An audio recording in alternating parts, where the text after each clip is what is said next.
Okay, let's say a little prayer before we start. Thank you, Jesus. Thank you, Father. Oh Lord, we ask that you take perfect control of today's talk show in the name of Jesus. Thank you, Father, because you are good. In Jesus' name we are prayed. Amen. Okay, so today we'll be looking at a crucial topic. Find the perfect order block. It is very important for us as a technical analyst for us to be able to understand where the market makers are going to place their orders. And that is what give birth to today's topic. And I hope everybody here are traders. And I just want you guys to open up your minds because today we'll be talking more of a crucial topic as a technical analyst. Okay, our speaker is here. Welcome, sir. Mr. John, welcome. So that's what today's topic is based on, how we can be able to spot out the right order block in the market and also the psychology. When we spot out an order block, it takes time of waiting and of patience because precisions is what comes with skills, and also our patience is our power. So today we'll be looking at how we can be able to spot out the right order block because there are many blocks there. And when you take a retail's book to read and you are listening to you are hearing something about order block, you just hear the last bearish candle or the last bullish candle, that's the order block. No, there are some principles, there are some things that comes together to make an order block. So today's talk show, we're going deep into it, and so that we can be able to spot out the right order block in the market. And we have our speaker here, Mr. John, the founder of JayForexHouse. We welcome you to the talk show. Can you have the floor, sir? Right, thank you very much. Thank you. Okay, so today's class is going to be with a presentation. So I believe he's also going to be on system too. So I will show you guys some stuff on the chat while I break down, the concept of order block or the idea of, an order block or the psychology to the approach when you're trying to look for an order block. You understand? Because I think everybody has their own understanding from, trading is not something you have a manual of approach to how you study, to how you make your research, or in school we have the basic 1, 2, 3, or the syllabus we follow. So every knowledge has a stage, but there are certain people who knew about order block from ICT method, certain people knew it from baby pips, and different explanation of what the ideology of another block means. So I want that to be known, and then I will give you guys my own perspective. Okay, I'm not saying anything is certain because this is trading. Okay, but at the same time, this is how I've been using the concept of order block for a long time. And for those of you who are following me for a long time, it's not going to be sounding new. It's just going to be refreshing and also giving you some insights to how you should follow up, moving forward. Let me proceed with the ideology of another block with the psychological aspect, since that has to do with reasoning. So let's discuss. And what I want everybody to understand is that, first of all, I'm not the one hosting the event, so the topic is something that naturally I won't, put out that concept of saying the perfect, trading is all about prediction, so there's nothing perfect about it. But at the same time, I think it's also captivating as well because a lot of people don't know. And even if they do, they just, feel ignorant enough to think that maybe they could find the perfect one. So whenever they hear that concept of perfect, they think that is the one, So I did like the idea because it's hooking. I believe everybody was here to find out the holy grail of identifying an order block. But I'm sorry to burst the bubble. What you're going to be learning is not a holy grail. It's just a set of principles and concepts that works logically when you apply them. Okay, there's nothing holy about it. And at the same time, it can go wrong. That is if you don't follow the, principles. So it's just a concept, all right? And just like how every other system, when followed properly, it gives results. When followed properly, this gives results. If you're considering that as perfect, then it's fine. This could be the holy grail that you can call that perfect order block. But if that is not what you're thinking as perfect, as something that you can just go in with whatever way you understand it, and just because it was explained by me, or because it sounds perfect, and then that makes it perfect, I'm sorry, I am not telling you that, okay? So please, let's get that cleared, and then let's understand that we're going to be learning about some certain rules and regulation to spotting an order block, okay? So first of all, let me start. The concept of an order block itself, when you look at it from the institutional perspective, when we say we're trying to follow the blueprint or the footprint of what we read from the chart, we understand that it's basically talking about a certain order which is getting filled in the market somewhere, somehow. So the concept is basically talking about how the word goes, like the literal meaning of an order with a block, not the symbolic meaning of it, which is the symbolic concept of a bullish and a bearish candle, you know, one engulfing the other. I believe everybody already have that visualization in their head. Okay, so the concept of it goes into an order being filled, a very big order being filled that moves the market with a high momentum. So the candle that is bullish, the one that goes to engulf the other one, which gives the visualization of an order block, is simply just an order that is filled up with momentum. So a certain institution or a certain body of corporation took filled an order of maybe billions or trillions of dollars, and it, you know, moved the market in a certain direction. This is the concept first of what an order block is talking about. Then when you try to spot them on the chart, you have certain criteria as to how you pick an order block. Because as you can see, if you look at the candlesticks, orders are being filled on every block. So every block of candle is just an order. So every candlestick is an order block, if you look at it from this perspective. Okay, so every candlestick, that's why you see order blocks everywhere. And then when you talk about finding a perfect one, you're just simply talking about finding one that is reliable among these candlesticks, you know, of orders that are being filled.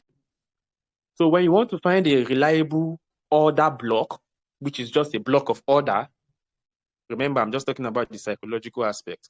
When we go to the chart, I'll show you on chart, you know, what I'm trying to describe for you. But I believe everyone who have gotten a concept of, or who have looked at the symbolic representation of an order block, which is the candlesticks representation, should be able to visualize what I'm trying to say.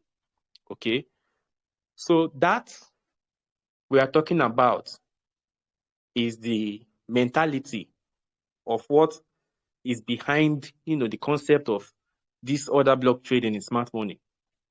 So when we say we're following the institutional footprint, it's basically trying to say we're trying to spot that area where the institutions placed those orders. So we look for order blocks. Okay. So I'm not coming to tell you about, you know, candlesticks and just that. This is the mentality I have when I'm looking for another block. So I'm trying to spot an institutional order. So now the criteria as to what I use to spot them, or what I use to consider one valid, that I'll be showing you on the chart. Okay, so I will show you some certain order blocks based on the illustration I've made for you here, or the visualization or the concept I've explained for you. And then I'm going to show you what I use to consider one valid, invalid, you know, or relevant enough to risk my money on. So, bro, I don't know if you're ready to share screen. I can't see your screen for now. Well, so far, if anyone has any question, you can just raise up your hand, and you know, we can discuss about it before we get on the screen. Okay, I'm on it, sir. I'm on it. While we are on, I believe everyone is following up. There's no questions and all of that, since, you know, everything is clear. As you can see from the diagram on his chart, he already identified what we would say an order block, you know, traditionally, an order block.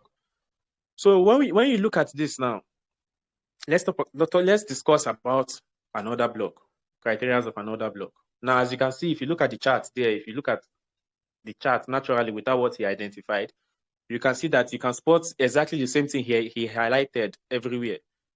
So you can basically spot another block with your own eyes everywhere.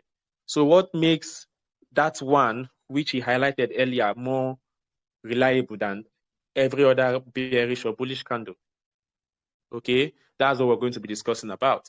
Now, if you look behind the red line on the right, which is behind the other block, the one which it cleared liquidity from, the swing high there, you would see that he's identifying a certain criteria to why that particular order block was, valid, why that particular order block is considered reliable. Okay. And then if you look at the inner red line he identified, the one in between the mitigation, which I think is the liquidity he's identifying, is also a certain criteria to why that order block is preferred. Okay. And then the inner internal break of structure, we can see the internal change of character, which is identified below. So those are different concepts. But as we can see, those concepts add into the characteristics or the criteria as to why that order block is being picked. So that is an aspect. And all these concepts are within smart money. The concept of change of character is basically saying market structure is moving from bullish to bearish, right? So that's like a confluence to why that order block could be valid.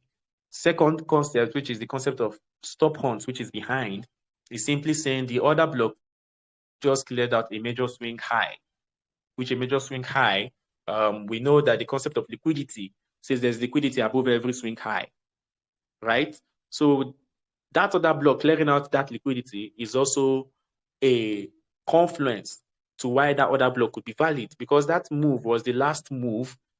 The green candle, which is highlighted, is the last move that cleared out that liquidity before the change of character was initiated. So all these other concepts around, this single highlight here, which is the order block, are simply things that add to why the order block is valid. This is the smart money concept of picking another block. This is the smart money concept of picking another block. Then we'll go into different types of order block, but I just gave you guys a breakdown of what he has on his screen. So that is another block, but that is another block being picked among other principles. Like I said, why the order block is working for you is not because I taught you how to pick a green and black candle.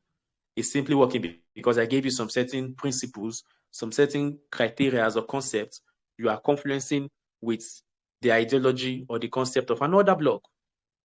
Okay, so I think I just lost the screen. I don't know if it's just me, but the screen just went blank. But that's the smart money order block there. What we just explained just now is the smart money concept of another block.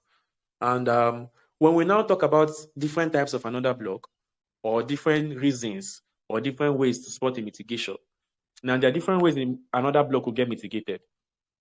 Okay, what he showed us is an example of another block. There are different ways you can use to confluence the confirmation of why another block is valid or not. But when we talk about in the aspect of mitigation, same way we have different ways fair value gap can be filled. Sometimes price just fill the 50%. Sometimes it's the opening. And sometimes price just fills it completely before dropping. Those are different ways a fair value gap can be filled, right? Which is imbalance.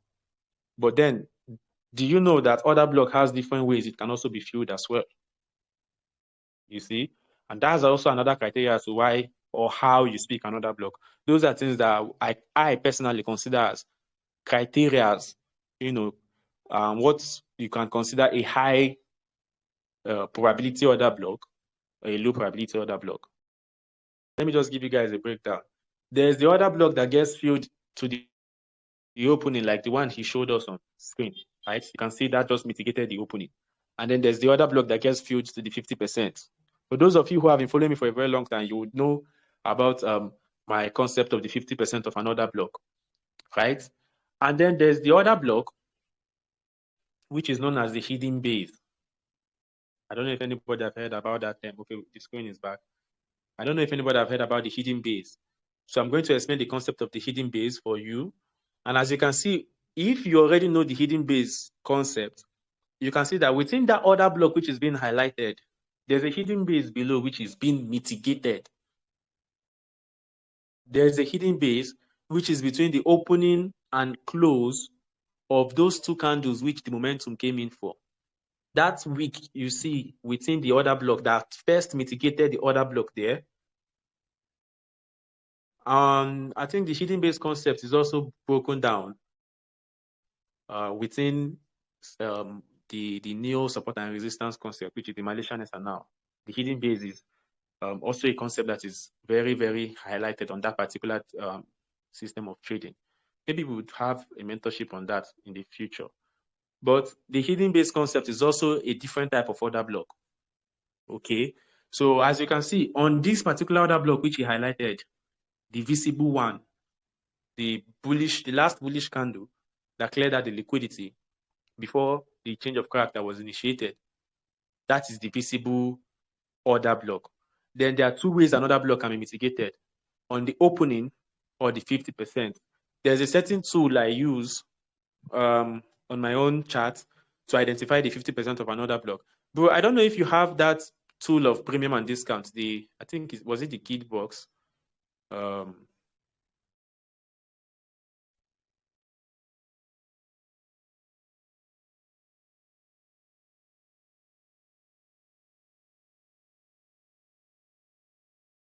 Yes, exactly. So this tool helps you to identify the 50% of the order block and the opening. You see, so if let's go back, let's identify a different order block, like the one which was broken, which is identified as the change of character. That is also another block. But as you can see, that order block did not clear liquidity below. The one which is highlighted with the black line below, that IPA candle. This Yes. Could you highlight that with the same tool, the 50% tool? Could you highlight that one too? So I'm calling out that one in particular because I want you guys to understand that because you know how to spot another block, there's nothing holy about it. Do you understand? As you can see, that other block got a mitigation to the opening. And there's a different breakdown to that particular kind of order block. The one which you highlighted, which is looking at like a doji candle to the upside. Okay, that's considered an IPA candle. Inefficiency close price action, something like that. Or efficiency, if I'm not mistaken. But that particular concept is talking about another block on the higher time frame. That's where it's more clear. So you don't always get a Marabuzo candle. I don't know if anybody have heard of that word before. A Marabuzo candle. That's like the proper order block pattern. A full bullish candle with no major wick, and then before the momentum that comes in. So there's no wick above, there's no wick below. That's a Marabuzo candle. So that Marabuzo candle now is like the proper order block identification everybody knows about, right? But the IPA candle is showing you a wick previously, which is the one I told him to identify. So price goes down, bearish, and then comes back up. Okay, it goes back up, creating a wick below, like in form of a doji candle before the momentum comes in. So that's still another block, but it's in a different formation. As you can see, that one got mitigated on the opening before price went up. It didn't get to the 50%. If we go back much further, I think we could find some other block, like the point where price cleared that liquidity, the red line. The red line where price cleared that liquidity. If you look there, you could see there was a Marabuzo candle. So what I'm trying to show you is that the candlestick, the order block, can get mitigated regardless of market structure. Market structure is a confluence that is being added to the concept of order block. Stop hunt is a concept being added to the concept of order block. Change of character is a concept being added to the concept of order block. There are some certain newbies that just know how to spot order block. They don't even know the concept of market structure, all of that, and they think order block is the holy grail. So why I'm asking him to identify that particular order block now, the one just below the wick The swing high you identified that got cleared at, the one with the Okay. red line. Yes, there's another block internally that mitigated the wick there. Not that one, not that one, not that one, not the inducement. The stop hunt. The stop hunt before the other block was created. Yes. Is this area? The stop hunt, the red line, the stop hunt.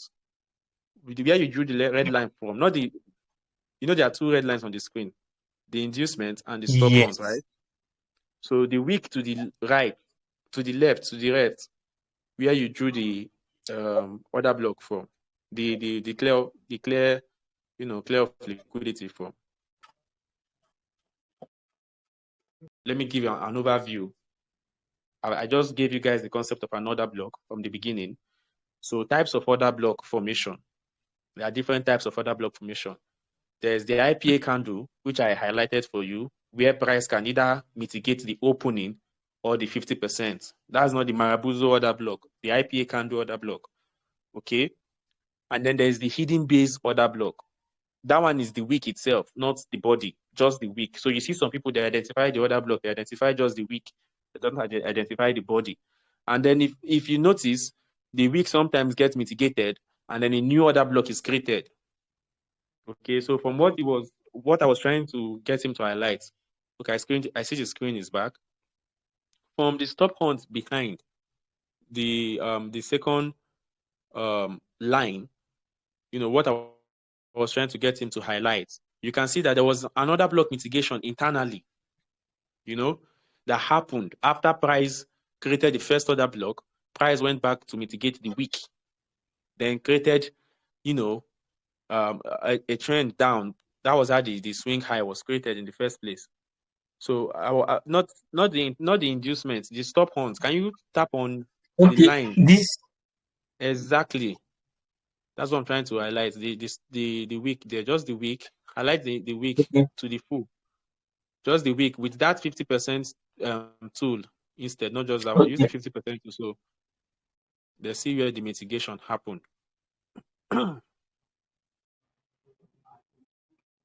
This. No, draw Yep. the full wick. Not like that. Draw the full wick itself. Okay. You're not trying to identify. Yes, the mitigation won't happen. You see, you can't identify that alone, because then it doesn't make any sense, because that one you're just trying to show that where price mitigated.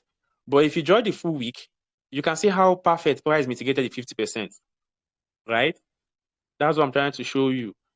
Because what you understand here is that the wick itself, but if you look behind, there's this Marabuzo order block there that looks like it was getting invalidated.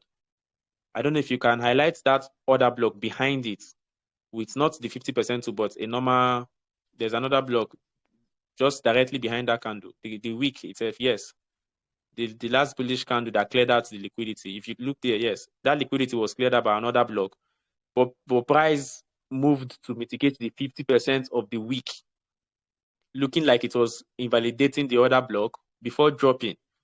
So if you understand what's going on there, you will understand that two other blocks are being confirmed at the same time. This is like trying to remember, the concept of another block is just talking about orders getting filled, right? So how is the wick another block?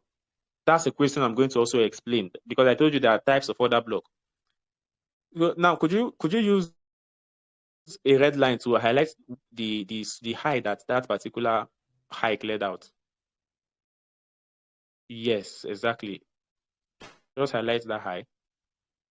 Yes.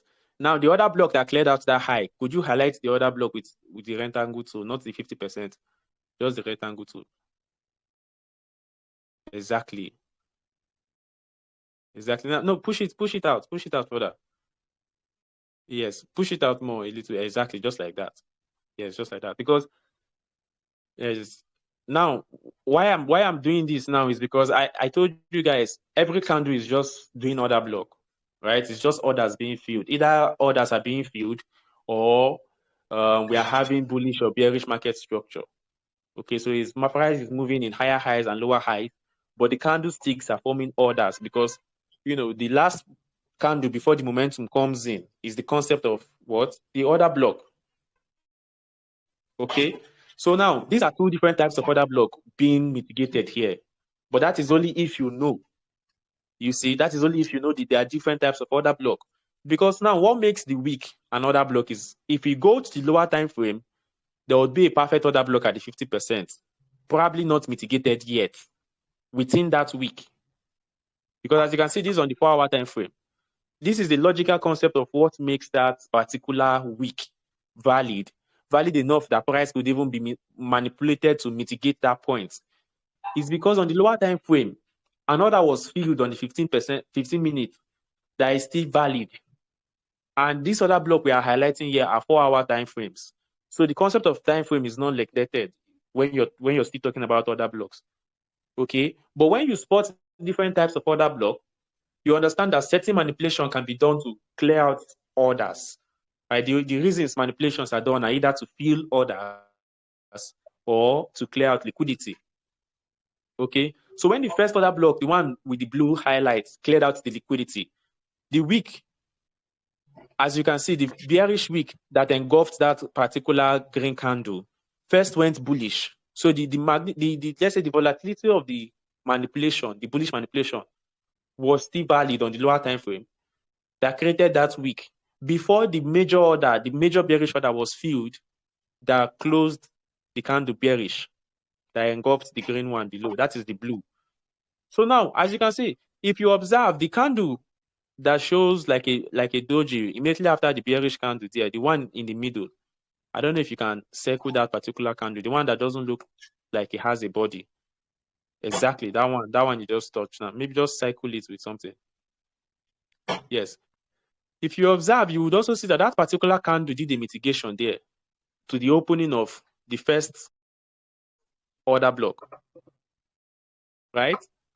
That particular candle did a mitigation to the opening of the first order block before the next candle was filled with bullish orders that went up to the 15, let's say 15 minutes or the 30 minutes. We are going to go and cross-check that, okay? Because everything I'm teaching you here is something you can go and backtest yourself. So we're going to cross-check that. We're going to look at the mitigation from the lower time frame and see where that price reacted from.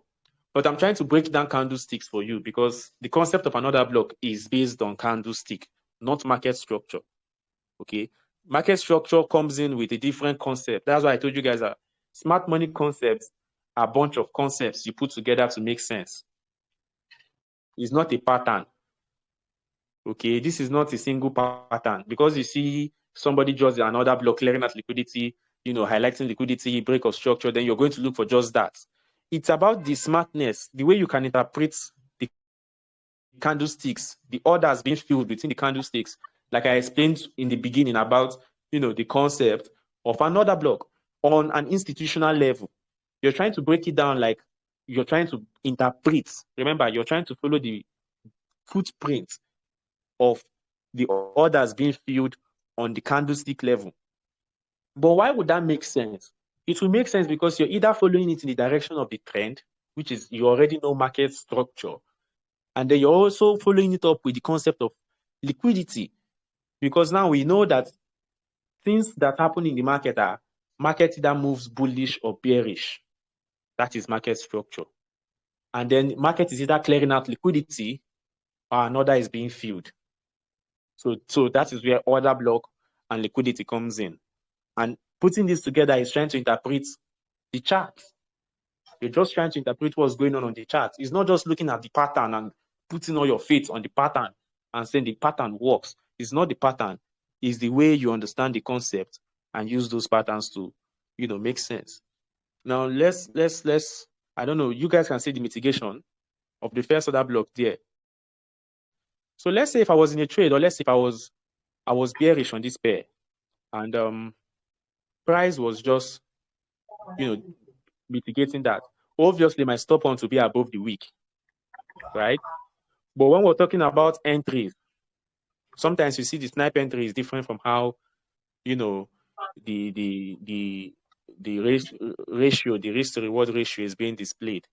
That's simply because I don't use those things. You don't even see those things on my charts. I hardly use the risk to reward ratio because I'm not trying to give anybody any concept that I don't manually adjust my stop loss, or I don't manually manipulate my account. That's why I'm a human being. You understand? Sometimes I could see certain actions that maybe change my bias. If it was an AI, then I would say, okay, it's following a certain program, but I'm supposed to use my sense. So even if I have a certain arrangement, that's not rules. That's not the kind of rules you're supposed to have in trading. You're not supposed to say, because the risk to reward is like this, I'm not going to adjust this. Conditions of the market are bound to change at any time. The way you interact with your stop loss and your take profits is based on what you think is going on the market. What's your overall target? I was targeting $200. If I make the $200 before I hit TP, why would I close? What's the point of saying I want to hit it so it looks perfect, or I want to hit it because that was my initial target? That doesn't make any sense. Remember, your first aim of trading was to make money. You understand? So you're trying to make the money and get out, or you give it back. Do you understand? You're either, making the money and getting out, withdrawing it and investing it somewhere else, or you're making the money and giving it back because you think you can make all the money. That's not possible. Do you understand? That's not possible. You're going to get exhausted. And even if you choose to design a program or maybe give a bot, why I don't even preach about using bots to trade is because those are programs. The Forex trading algorithm is meant to adjust. So your program is going to get outsmarted because, as you can see, we are all human beings. I believe everybody here is human beings, and the world is evolving. So AI is getting smarter. So you should understand that the systems are going to also get upgraded. So the only way you could be able to maybe outsmart the system or use a smart money concept would be if you're using your brain and you're getting out and you're getting in manually, because the algorithm is going to get smart, and probably your program is not going to be outsmarting an AI designed to follow programs. Doesn't make any sense. How are you planning to use a model to outsmart something that was built based on models? You're only going to be a human being. Maybe the model has rules that the market is going to reverse after that swing high is cleared out. You as a human being knows what's going to happen next. Then what do? You clear your money out of the way and wait for the whole manipulation to happen. That was how I got my NFP trade yesterday. The one I shared with the channel.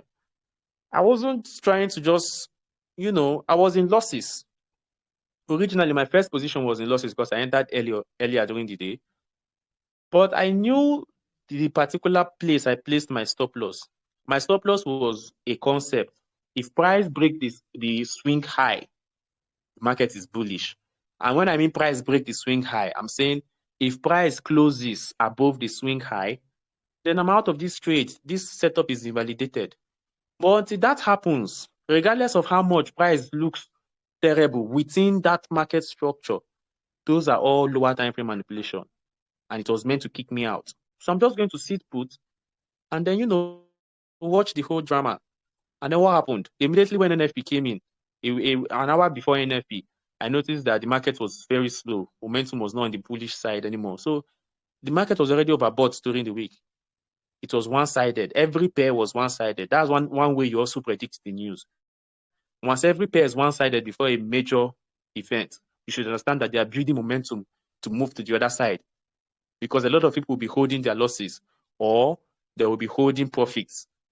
So market is building up liquidity. That's within the concept of liquidity. If you know how liquidity works, you will know what's going on that aspect. This is smart money trading. Do you understand?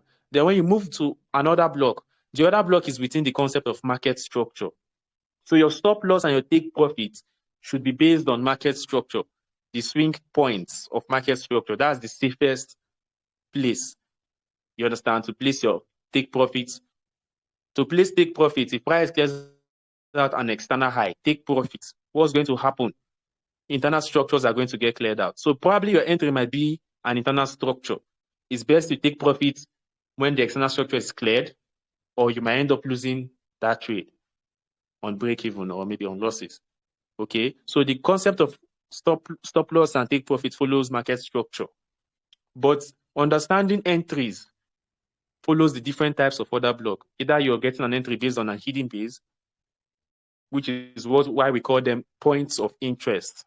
You're either interested in that hidden base, or you're interested in that IPA candle, or you're interested in that engulfing order block, the Marabuzo concept I told you guys about.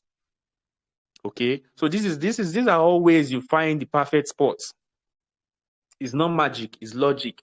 If you put those concepts together, or as you can see, I'm not using any manual to explain this thing to you, so you understand that I'm very, very, very, very, very experienced with it to be able to, break it down like this. So you have to also be experienced with it to know it this way. You don't just, hop on one talk show and then the next day you know other blog. That's not how it works. Okay, that's not how it works. This one I'm giving you is just giving you insight. The only way you might know it the way I'm doing, I might just be good at explaining it and you're understanding it. It doesn't mean you know what I'm talking about. You have to experience it too. You have to look at people's charts that identify other block. You have to try and spot these criteria I'm talking about. When you see another block, what kind of mitigation is happening? And then you should understand that if an IPA candle gets mitigated on the opening, the 50% is still valid because the wick is still another block. But then hidden base candles are a different concept. I think that's also on my YouTube. Maybe if you want to look at that, you can go and check it out. I have all these concepts broken down individually. That's something I do regularly. So if you patronize the YouTube channel, you will know what I'm talking about. So those of you who already follow me, what I'm saying is not new. You understand? It's just refreshing because I'm putting two and two together and we're getting a compass to follow up with. So anybody has any question so far based on what I've explained?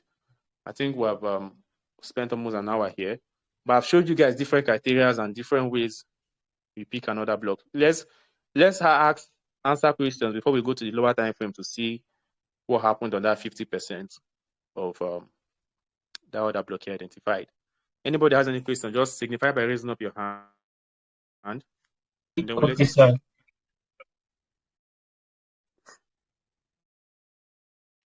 Okay, I think I have questions here.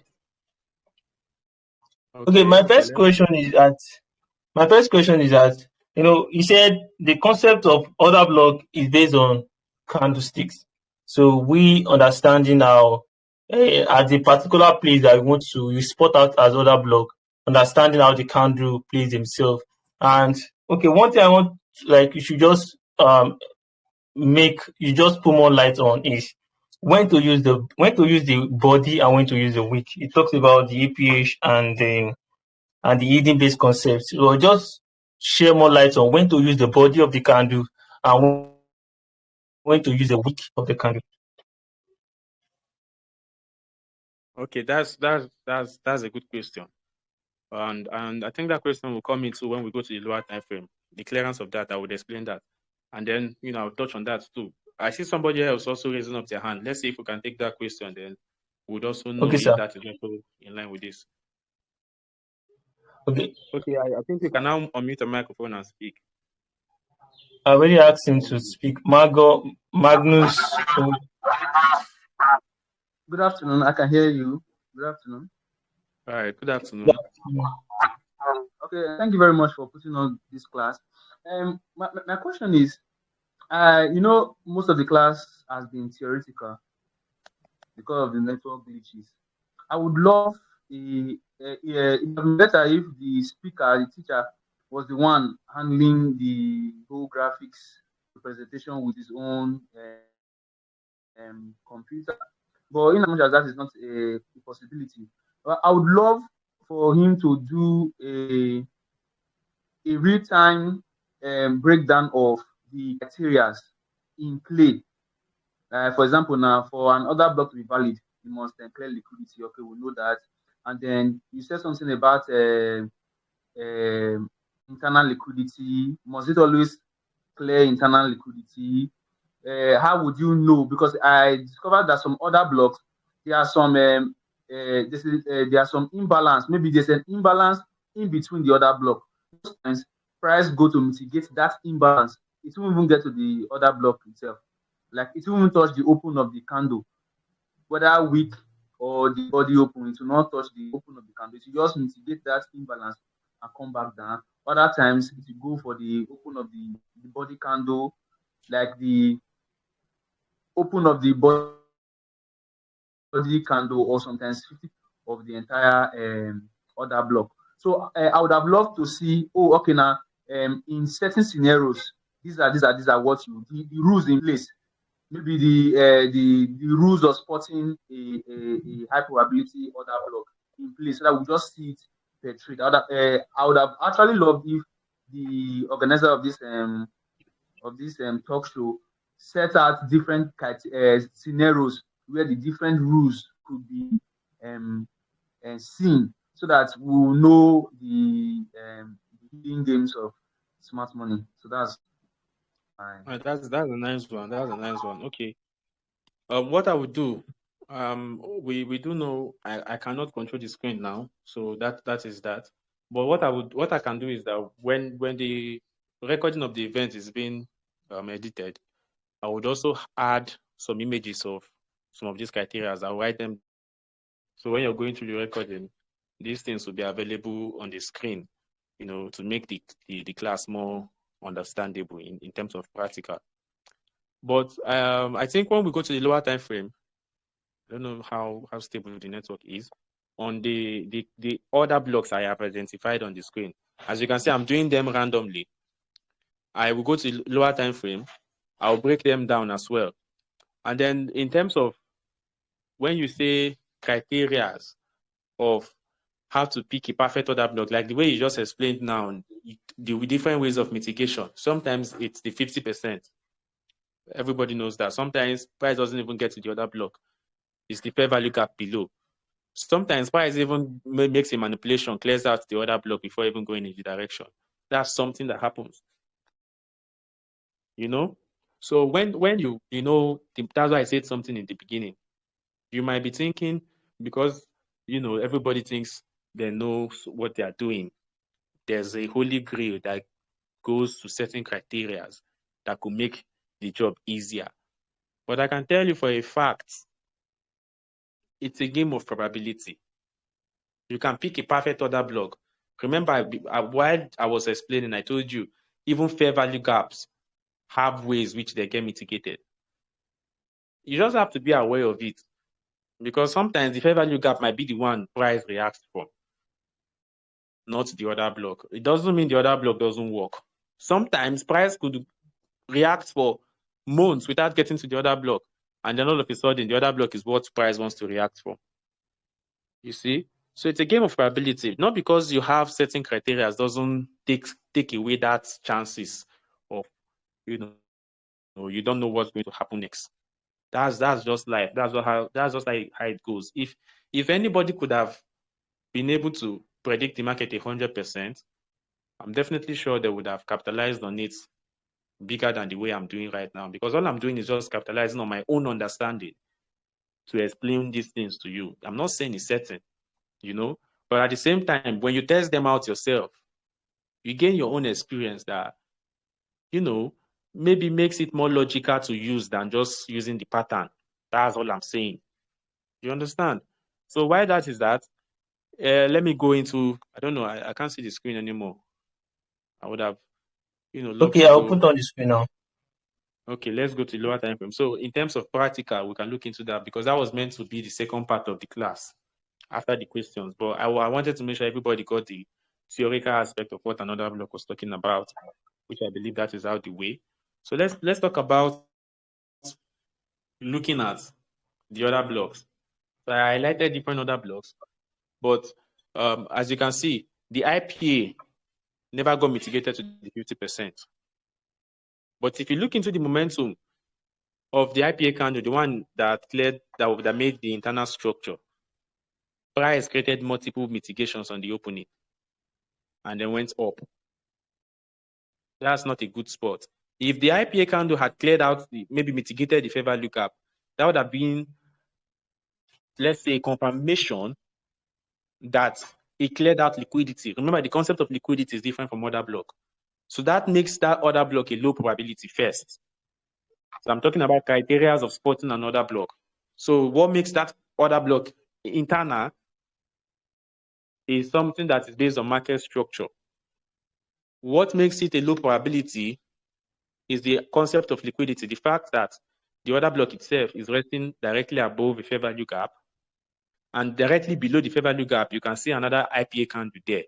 I did not highlight that earlier because I was going to do it here because we're getting into the theoretical aspect. I wanted you guys to know what an IPA candle is, what the Marabuzo order block is, and also what the hidden base weak order block is. So when I say there's an IPA candle directly below the fair value gap, I believe everybody already can see it before we can identify the IPA candle, right?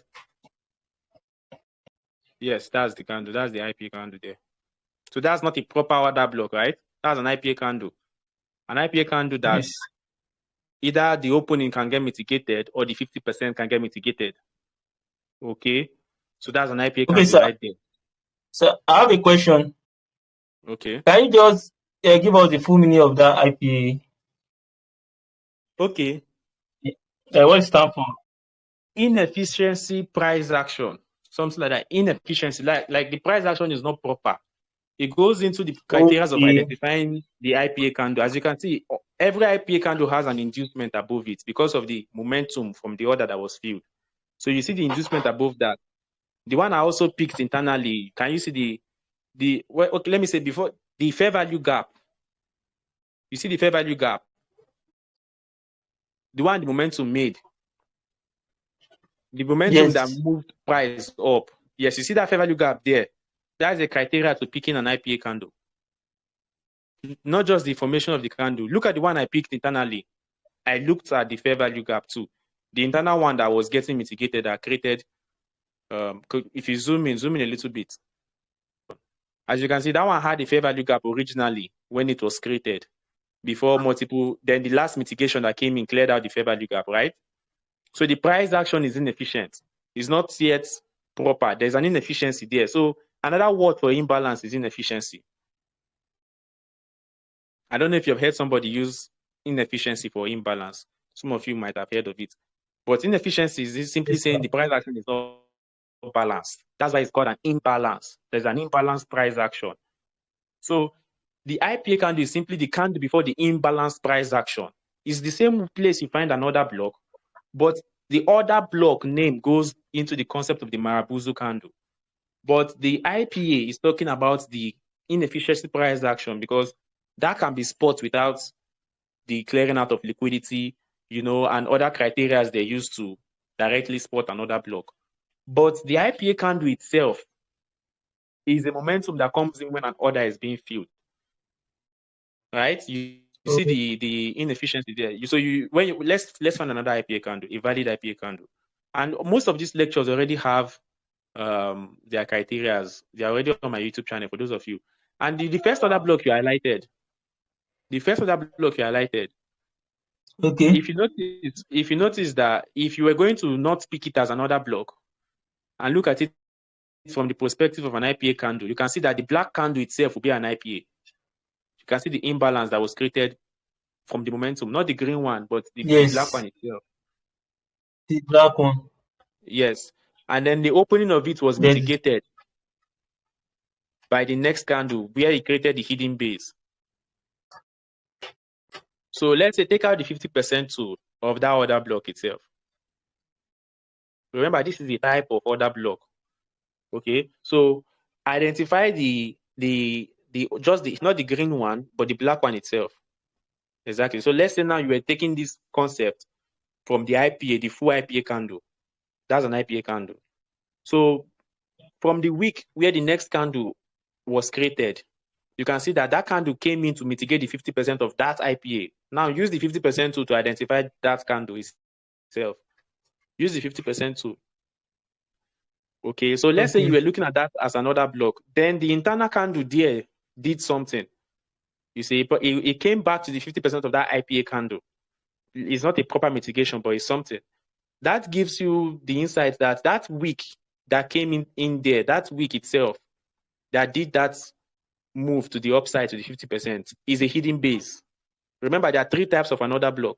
Either an IPA, a hidden base, which is the week, or the Marabuzo order block itself. So if you highlight the hidden base itself, now that week, highlight that week that mitigated the 50%, push that blue tool down to just that week. Okay. This. So do you now see now that now if you look, you see that the week itself was the one that actually got the mitigation, not the other block that we were highlighting in the first place. That's just a basic concept of another block. Now use the 50% tool to break down that week, like how you do an actual order block. Now zoom in. This is all refining. This is what they call refining.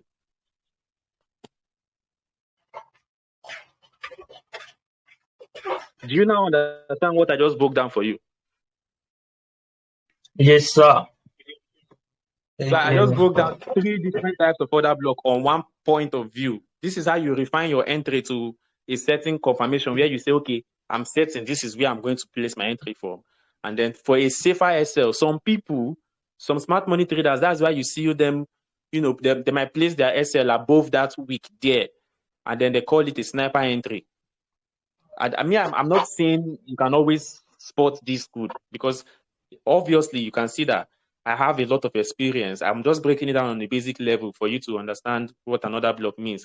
But if I was doing it on the charts, using my knowledge to defend my money, I would have just refined it to this point, which I just showed you here.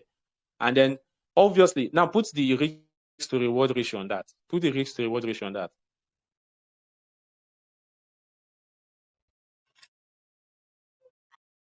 Let's say you entered from there.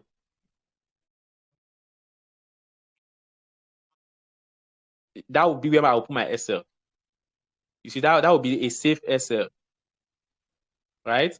But some people will refine this down to putting the SL above the hidden base. Put the SL above the hidden base.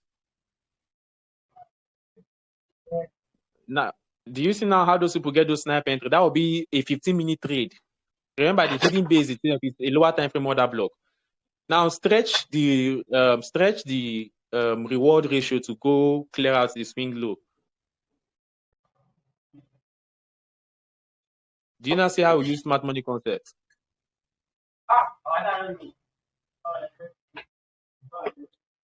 Wow.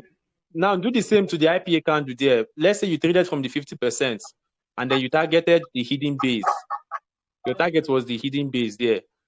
That would be that your trade was price mitigated the 50% of the IPA candle, and then you're riding the trend to mitigate the hidden base there. Remember, you're just trying to interpret the chart.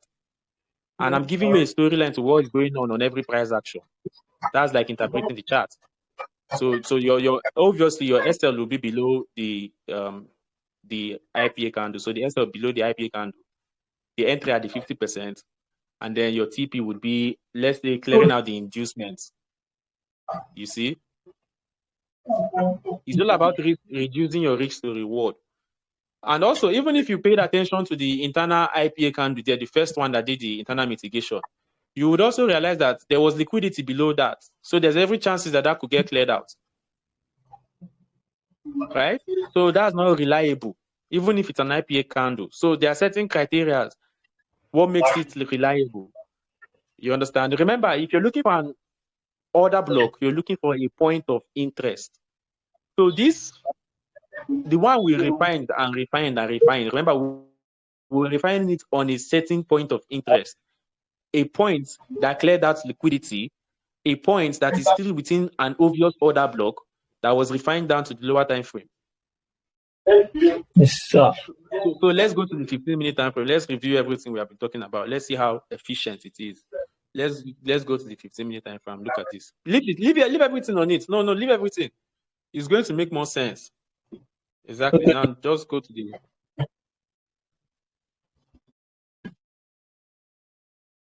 Yeah, I want to try to bring it to 15 minutes.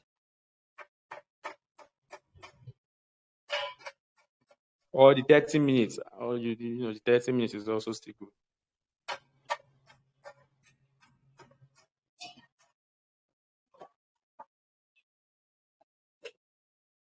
Okay, did it here. Now zoom in, just zoom into the entry points because we're on the 4-hour time frame.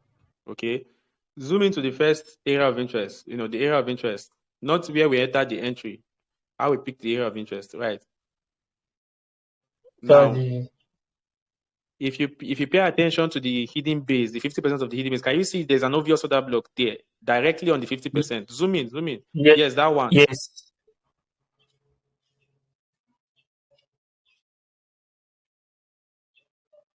That's why I say you should not delete everything. So everything makes more sense. It doesn't look like, it was fitted. Look at that particular order block. Did we refine it to the lower time frame and identify the 50% of it? No. No. We did everything on the 4-hour time frame, but at the same time, we were still correct on the lower time frame. Now go to where the mitigation was. Go to the aspect where we got the entry.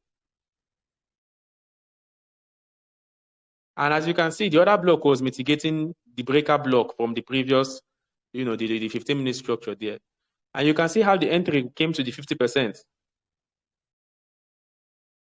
You see, I'm not saying I would refine. Now, please push the SL back up because I won't do that kind of thing. Let's not give anybody that. Yes, because I don't think that pips is even too much to say you want to play safe because there's no certainty. As you can see, there was fair value gap above the other block there. Remember, a fair value gap is a different concept. So I won't give anybody that perspective that I would reduce my SL to that low if I was trading it. This would be my proper SL. But that will be my entry. The entry is based on the order block there and the confluence from the 4-hour time frame. It's not based on just picking the order block on the 15-minute time frame, like picking another block on the 15-minute time frame and drawing out the 50% of it. That's not what I taught you here. Everything I did was on the 4 hours time frame, but it made sense on the lower time frame. And that's how the market works because it's the same chart. If you're doing it right, everything will make sense. If you're doing it wrong, you won't want to even check other perspective because they would end up mess up what you think you're doing. And that's because you're wrong. If you're right, Wyckoff, Elliott wave won't be scary for you to learn because if you learn them, everything will confluence to the same direction if you're right. If you're right, using indicators won't be scary because even when you pick your position, the indicators will still line up. That's how the market is. Just the same market. It's just different approach. And if you're running from other approach because you think your approach is your edge, believe me, your edge is not right. Because every other edge, everything makes sense. They're all predicting the same thing. It's just you who might be egotistically thinking maybe what you know is the holy grail. And then maybe because by chance or by probability, you ended up, being right. That won't take you too far. Logic is the only thing that can take you too far when you do things logically. So this is a practical perspective. Remember, I was here to teach you guys order block, no liquidity. So I don't taught you how I use liquidity. But if I was trading smart money concept, I would confluence all these things together. I won't just stick to just the order block.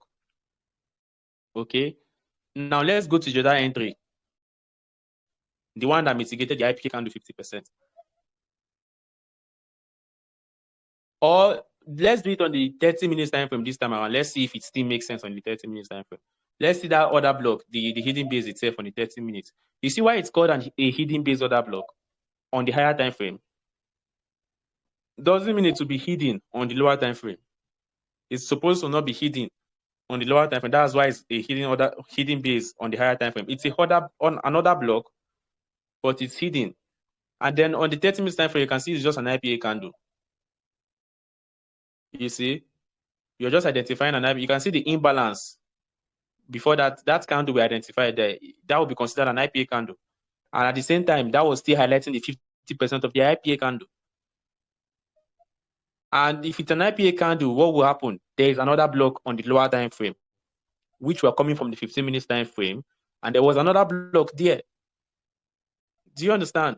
But obviously, clearly, we cannot see the imbalance above the IPA candle as well. So that won't be that trustworthy, only because of the liquidity below. That's why I said I won't place my SL directly below that wick there, because that's not logical to me. But this is what I would do. You understand? So I'm just showing you guys from my own experience and how I trade. So now let's go to the other area of interest, the other The IPA that mitigated the 50%.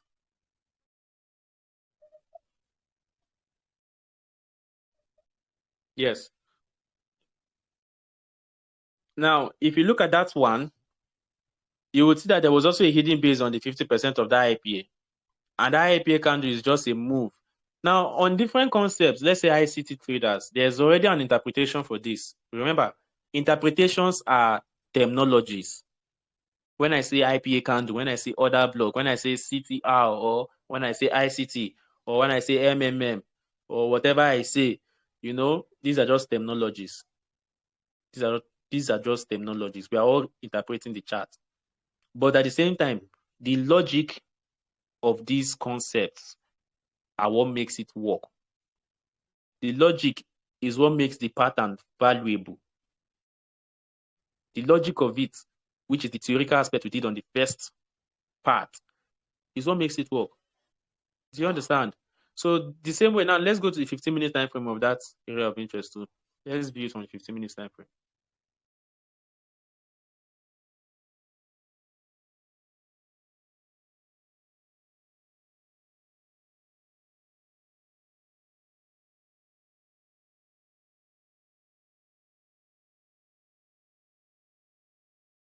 Okay, so you can see the place where we had the hidden base is now a visible order block.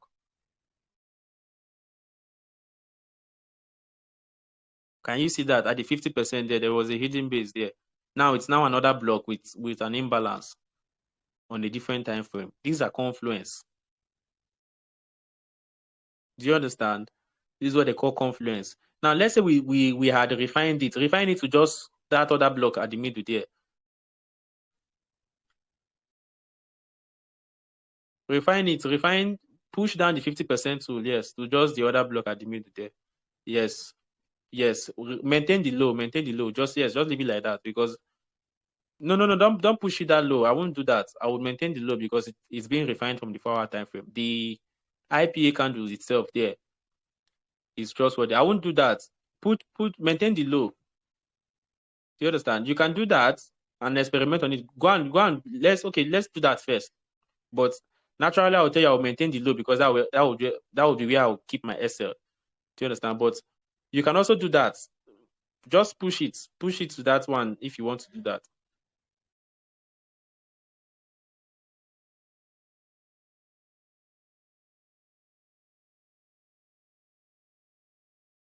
Let's see. Now go back to that place. Okay, now you see what happened, right? And if you notice, the candles maintained the closing at the 50%, but there was multiple week clearing out, the stop loss, because the new stop loss will be below there. As you can see, why I say I won't do that. That's very risky. That's why I said the first time we shrink it that way, I was not trying to give people that perspective, because those are people trying to make their chart look good. When you see somebody showing you a chart like that, shrinks SL, 1 pip SL, 2 pips SL, those are just charts. It's not realistic, because you can't be certain, that 3 pips SL. What was that? You understand? That's not even realistic, because I won't do that. I'm refining from the 4-hour time frame, so I maintain the 4-hour time frame for SL because I know manipulations are inevitable. Do you understand? You can see how price did a proper structure, but multiple weeks cleared out the low before price went up. But if your SL was from the 4-hour perspective, you would have been safe. If it wasn't, you would have been cleared out, and then you call SMC a scam. So let's push it back, put it to the low itself. Let's look at it properly from there. Let's say we maintain the 4-hour low. You understand? Let's say we didn't shrink it this way or try to do like all those phantom traders and all those Instagram traders. Okay, now you can see how the 50% was maintained. So let's say my entry would have been shrinked a little bit to the 50%. You can shift the entry itself. Shift the entry a little bit lower to the 50%. Okay. This is more logical to me. This is what I would do. That's why I said I would maintain the SL above to make more sense. I always advise people, if you're going to use an SL, use the swing low. It's safer that way, than saying you're going to be trying to do something like to look like the Instagram guys or anything. You can always move to break even after a week of structure and take your screenshots. That's much better than faking it and showing people something that is not realistic. But this is how I would do it if I was to trade another block. And this is how the concept of another block would make sense. Okay. So so far so good. Does anyone have any question yet? I think we're about almost an hour or 2 hours in. Okay. Anybody with questions? Yes, anybody has any question, please signify by raising up your hand so we can conclude for the day. I think this is enough class section.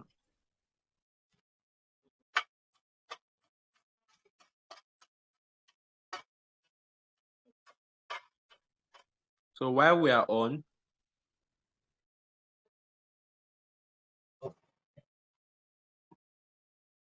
so I believe Anybody with questions? I believe everybody is okay. Okay, because yes. Yeah, Okay, someone with question. Okay. Florence, I allowed you. You can speak now.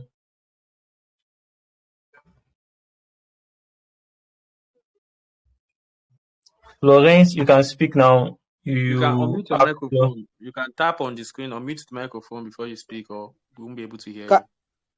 Can you hear me now? Yes. Okay, thank you for this time. Actually, Mr. J, my friend recommended me to you, and I've been trying to follow to learn from your videos or from YouTube. Like, I think I even chat you on WhatsApp a few days ago. I'm happy to join this lesson. I heard the presenter talking about order block.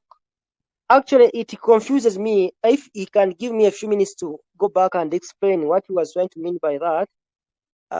Actually, I apologize. I joined the chat room a little bit late. I was moving up and down in town, but yeah, I thank you for this time. And if the presenter can help me, just give me some small light on order block, because I had been trying to mention about it. Thank you so much. Okay, so basically that's something we already did at the beginning, but I think I can do a revision, as a summary to everything. Yeah, then I'm going to make sure the recording is out early. So let's say latest tomorrow is Sunday, tomorrow evening the recording will be out. So when you have a clearance on the video, it's going to make more sense, because I won't be able to do the practical breakdown on charts. Okay. But I can break down the concept of another block, and definitely from maybe what you saw from when you came online, it might make sense to you. And then when you watch the recording, everything will be clear, because the class today was all about order block.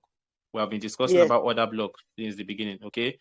So when I break down the concept itself, and then from the theoretical aspect, when you look at the video, everything will make sense. Okay.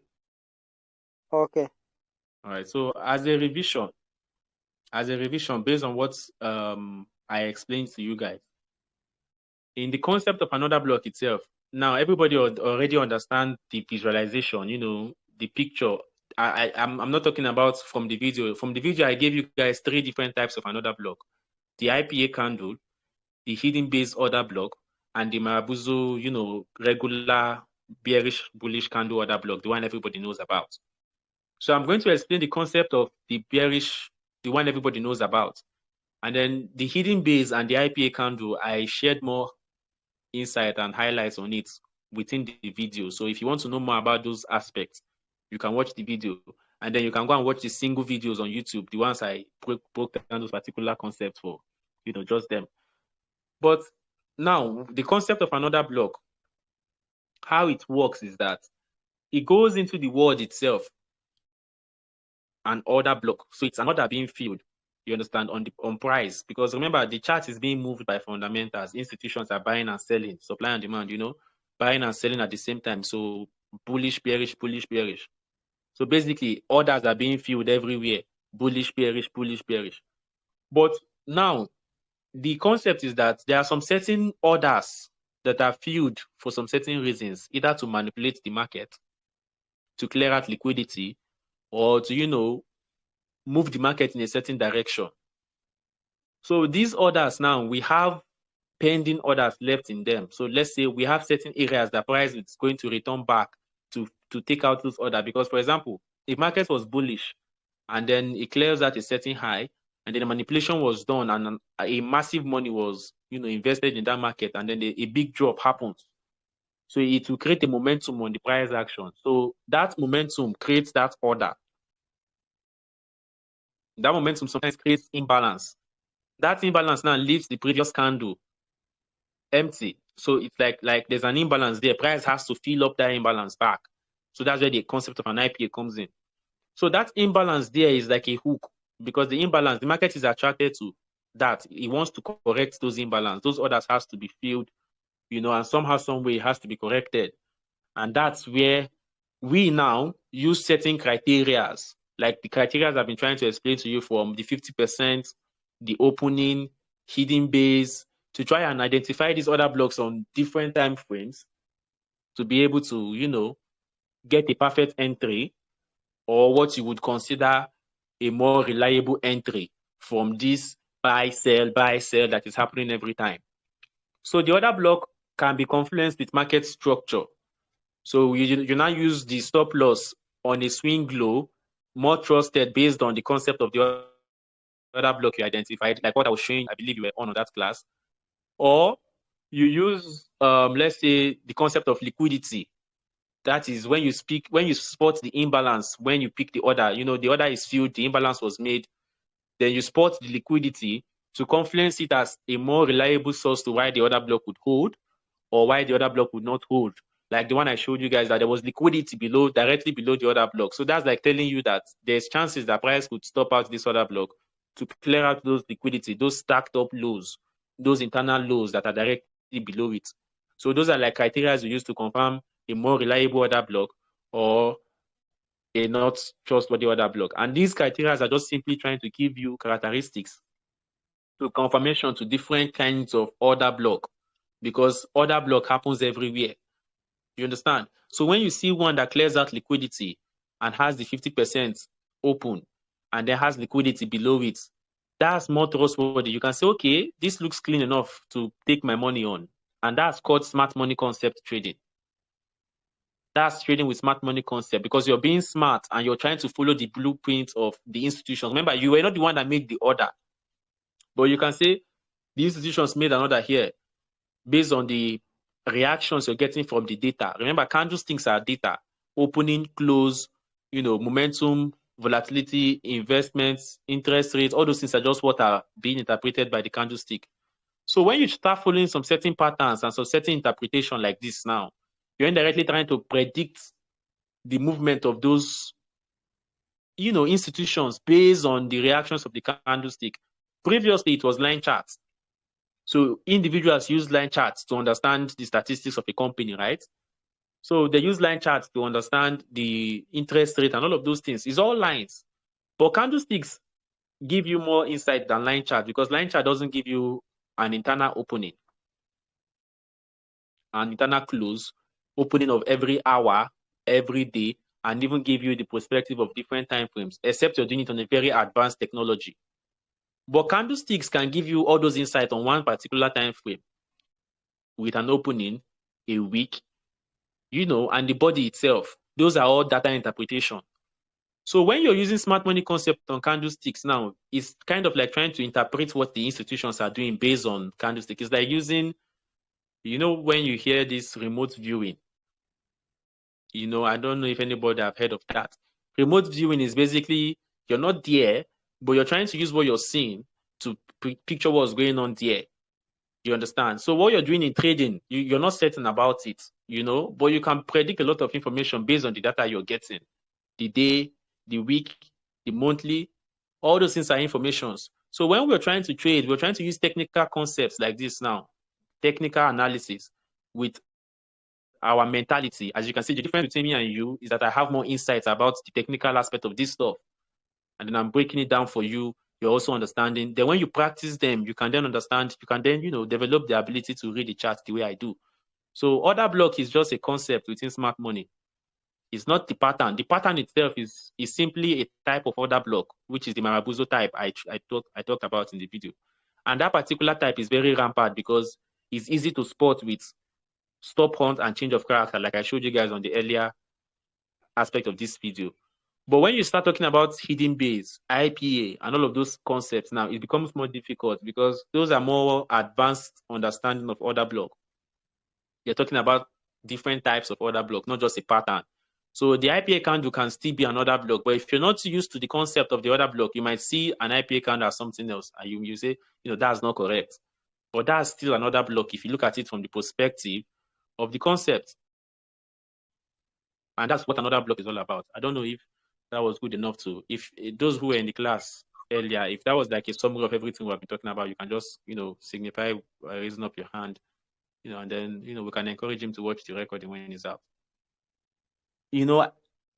All these things are supposed to be characteristics to your setup, not to spotting another block. Another block should also be one of the characteristics, because you can look at the market sometimes, you don't see another block. You can see something else. Maybe it's just an imbalance or a breaker block. So when you try to put a certain power, or let's say a certain belief that another block is all you need to know, or you need to have a certain criteria to just spotting another block, you limit yourself to the possibility of confluence. And then when the other block doesn't work, you end up telling yourself that maybe trading doesn't work. But you forgot that you belittled the whole system into just one concept and decided to force that concept to work for you because maybe you're lazy, you don't want to learn more, you don't want to spend more time studying, or maybe you're not lazy, but you just don't know a lot of things and you don't want to spend time learning. Because, for example, I'm not going to go to the chart and force myself to see another block when I know how to spot a breaker block, and what I'm seeing on the chart is clearly a breaker block. But at the same time, I don't expect you who doesn't know what a breaker block is to see what I'm trying to tell you or what I'm seeing without me showing you, because you only know order block. Do you understand? So there's no, when you have that mentality that when you have an edge, means you have a concept, you have put yourself in trouble. Your ego is just the one speaking, because you're beginning to think that you found that holy grail, you can stop learning. Learning never ends. There's no holy grail. There's nobody with 100%. Everything you're learning should be confluence to your own. You should retain your mentality, your beliefs. Retain them. Don't think anything works. Instead, just look at everything as an experiment. You're going to go and experiment the other block. If the concept doesn't work on the chart, maybe you try it out on the demo 4 or 5 times, it worked. You tried it on live, it worked, but it wasn't reliable enough to give you the results you're looking for. Okay, go and learn about liquidity. When you learn about liquidity, add it to how you used to trade the other block. You confluence both of them together. Is the win rate now higher? It's not. So what can you do? Add smart money concept, which is maybe the concept of premium and discount. Now you know order block, liquidity, premium and discount. If that increase the win rate, now if you're looking at it from a technical perspective like this, you're not going to get confused because you never saw the order block like something you had to memorize. You just saw it like a concept you had to learn. And now, since you know that, you can learn other concepts. But when you try to stick to just one pattern and you memorize like a scripture, you force your brain to start looking at just that pattern. You don't look at the chart the way it is anymore. You go and look for what you know, because that's what the brain is taught. So psychologically, first, take that mentality off that anything is certain. I just gave you an illustration. Okay, let me even give you guys one insight that I got recently, not related to trading, but how uncertain a certain thing can be if you look at it from a logical perspective. So I had this friend and we were discussing, and he gave me some insights to some research he was making. And then he discovered that the heartbeat of a human being is different from when you first took your first breath. So technically, I'm just saying your heartbeat doesn't come when you were born. Your heartbeat came in few months after the baby. The whole conceiving happened. So the heartbeat came along the way. So it's like a signal beat that came into the baby, while it was in the mother, and then it's different from the air that was first, that the baby took when he was born. But at the same time, what we're trying to say is that the heart itself is a signal, and that's what time measures. So when you look at the time every second is supposed to be every heartbeat. So when we age, we don't age based on time. We age because time is measuring our heartbeat. So when you say you want to put your time into something, you're indirectly saying you want to put your heartbeat into it, because the heartbeat is what keeps you alive. And when it stops to beat, the body stops to work. So it's like your time on earth was already calculated mathematically before you were here. And then if binary is 0 and 1, and those are bits, then what are you saying? What if every religional concept is just a concept? And then there's no heaven and hell, and God is just a great scientist and something like that. But this is just a manly discussion. Do you understand? And that's to tell you how everything could just be a probability. The point is, are you making the best of it? Are you having fun? And how much are you learning? You're not supposed to stick to anything and try to force it to work. If this doesn't work, go and learn more. Do you understand? But when you limit your brain to thinking you should just know this or go and look for another block and then you make money, and the possibility of confluence is thrown out of the window. What if you understand the concept of Christianity, Islam, Buddhism? How would life be? And look at it. Everybody's using just the right hand. What if you know how to use the right and left hand the way you use them fluently? What will change in your life? What will be the difference? Is that not something to know before death? Yeah, I'm just saying that's how uncertainty everything in life can be. There's no certainty to anything. So I'm not going to tell anybody that there's a holy grail to picking another block when I know that even life itself, there's no holy grail to live in. You just have to live, So you can't anymore. And I think that's the mentality I use in trading that keeps me going, because I don't try to force anything to work. I just look for what I know, and I make sure that what I'm saying is logical. Everything I'm saying here is logical. I'm not trying to force any pattern or any model into action. You understand? So that's my mentality towards picking anything, whether another block, breaker block, fair value gap, market structure. I know that for a fact I can be wrong. So even if I see some things that are not right, I'm willing to adjust. And everything is just confluence. You understand? So that's how I trade. Hope that was helpful. Okay, yes, sir. Thank you so much, sir. Thank you for the word. Thank you so much. I really appreciate. And also, okay, I think this is almost that's 1 hour and that's 3 minutes. So she'll be coming to an end. Okay, in the absence of no question again, thank you so much, sir, Mr. John, the founder of JayForexHouse. Thank you so much for the word. Thank you so much for showing us. Thank you so much for the wisdom. We really appreciate. Okay, and It's fun to be here too. So it's very fun. All right. So I think that will be all. Thank you all for the opportunity as well. I also want to thank the host for coming up with great ideas like this to have events like this. Me, I'm open to collaborations, because as you can see, forex trading is not just something you do for fun. It's a craft. To me, it's a way of life. It's something you can use to understand every perspective to what you're doing. You understand? It's something that could make your mind go wild. And I believe that that's part of the experience of living every day. So I'm not trying to find God, because that's something everybody is trying to do. Majority of people, sorry about that. Majority of people is trying to look for God. But when you try to live because you're living because God gave you life to live, life becomes more fun. You're not trying to run ahead of your time. And then if you look at yourself and you say, okay, I'm way older now, I'm not, that young, then stop behaving like a child and start learning things. Know things that an adult should know, and then use that to scale through life, because everything is in history. Understand? And if you study history, you should basically understand what's going on in the world, and a lot of these distractions won't give you that stress to want to go and find quick money in forex.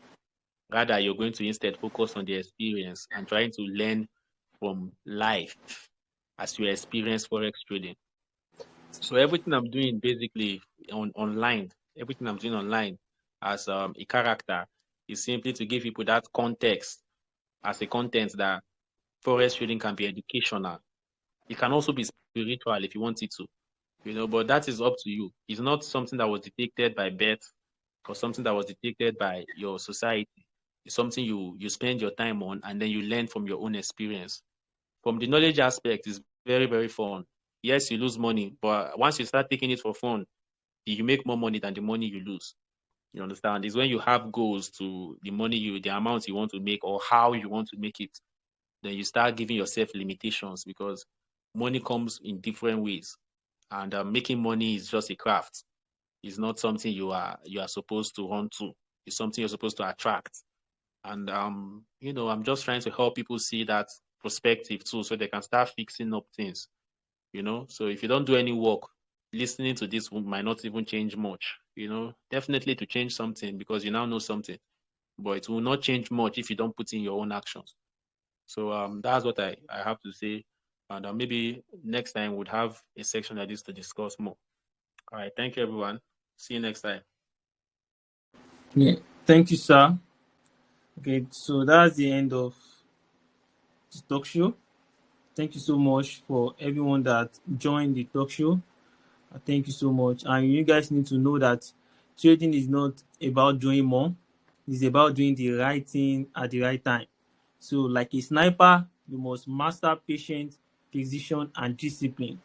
So learning to identify and wait for the perfect order block or the high probability order block, as we have learned today, and the type of order block has been mentioned, and how to spot those other block has been mentioned. So you need to wait both your patience and your precision, and more also your discipline.